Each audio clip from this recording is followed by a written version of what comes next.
parents is that when our kids get in trouble, what we're going to do is what? Rescue them. That's what we do. We fix things. And so when we find out that our kid is fallen down, whether they've scraped their knees or they're in jail, it doesn't matter. When they're in trouble, what do? We rescue them. We go all in to fix it, figure out what the problem is and solve it. And we learned the hard lesson, and I learned a hard lesson that it just isn't that easily fixed. And it's less easily fixed when the person that's dealing with their problem doesn't have the same level of motivation and drive and desire that their parents do to solve their problem. So we spent about 18 months going through the circuit of what I call rescue and recovery, saving my kid from his addiction, only to find out that he wasn't ready to be saved because he wasn't willing or able to do what was necessary to save himself. He wasn't there yet. And the next step in that whole process is what I like to call, I don't like to call it, but it's the reality of it, is it's that reality stage.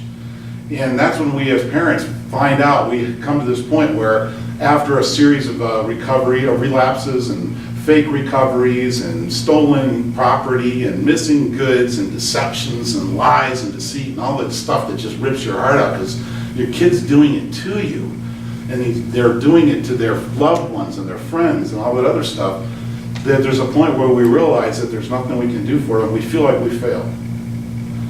And that's what 100 Pedals has become all about for me, is not necessarily the story of my journey, because that's important to how I got to this point, but it's the story of what I have discovered that parents need more than anything else. And as I was traveling across the country and I went to, I don't know, I drove so many miles, I can't even tell you, but it was like 7,800 miles, but I went to about 16, 17 different talks. And as I'm meeting with parents, the thing that every parent shared with me was that moment where they felt like they were failures as a parent. They were ashamed, they were disappointed, they didn't know where to go, they didn't know who to talk to, they didn't know what to do because their kid was in this place that was just hard to understand. And we're so used to being able to fix it and solve it and cure it and find an answer to it. When we can't, it's like we didn't succeed when we failed. And when I see parents in different stages of hurt in that place, I'm going, man, these parents need help too. If you look at what goes on in society, we've got a lot of people who are very passionate as advocates to try to find a way, let's do something to stop the epidemic. How do we get ahead of this? And then the other side of the coin is, okay, now we have kids who are dealing with their problems. What do we do to provide them treatment? And we're nowhere near where we need to be as a society to understand how to provide treatment to these kids because it's still stigmatized and it's still misunderstood. But then there's this bucket in the middle. What happens to the parents?